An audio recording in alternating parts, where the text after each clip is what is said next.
I hope you guys love the Medusa for the AWP, but I know with Riviera being added to Counter-Strike on an official capacity, I only wonder, would they ever make a community collection for community maps, as this one would be a contender for that specific collection, should they do it.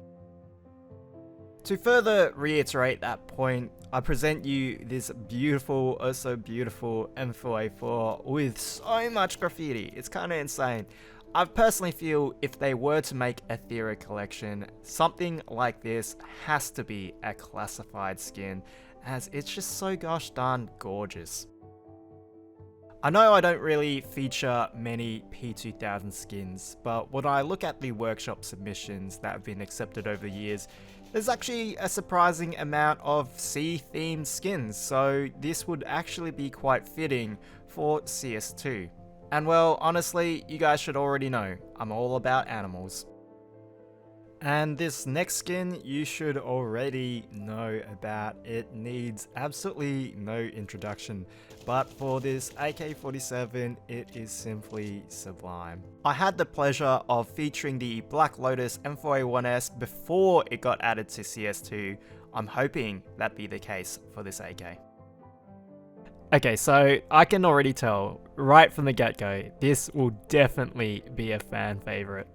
Not that I'm the biggest fan of the dual Berettas, but should this ever get accepted in-game, I definitely think I might actually be a convert. I mean, there's just something about these nuns that just get me.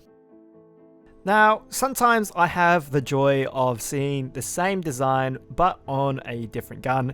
In fact, if you look on episode 26, you can see this general design, but for the AWP. In fact, I've also featured the PP Bison, but that's beside the point. Here we have the AUG, and it's sick. Now, one thing I've recently noticed, I don't know about you guys, but I seem to be featuring a lot more MAC-10s as of late.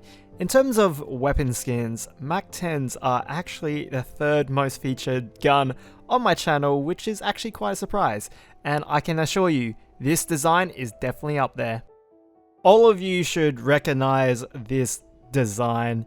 Maybe some of you might not like it, but honestly, the more the surface area to paint, potentially the better it looks, and I definitely can say I prefer the AWP version of this skin over its already accepted Desert Eagle counterpart.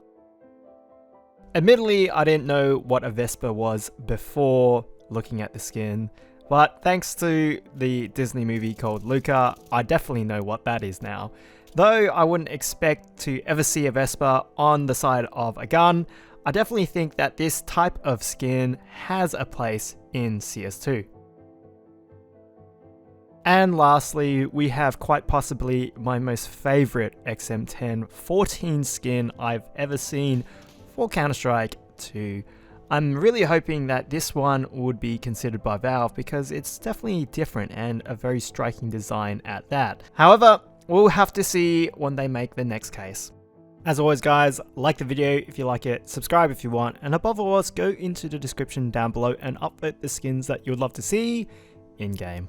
Skin search is the best way to find the cheapest CS2 skins. It searches through all the biggest and most trusted CS2 marketplaces, and from that, it shows you the cheapest listings you are after. The site itself was created by Sparkles in hopes of helping you guys find the best deals possible. It's 100% free and contains other useful features like a trade-up contract calculator, as well as showing you how much your inventory is worth in cash. It even shows you details that Steam doesn't display, such as float and fade percentage. So please click the link in the description or the pinned comments to find the cheapest CS2 skins across the internet.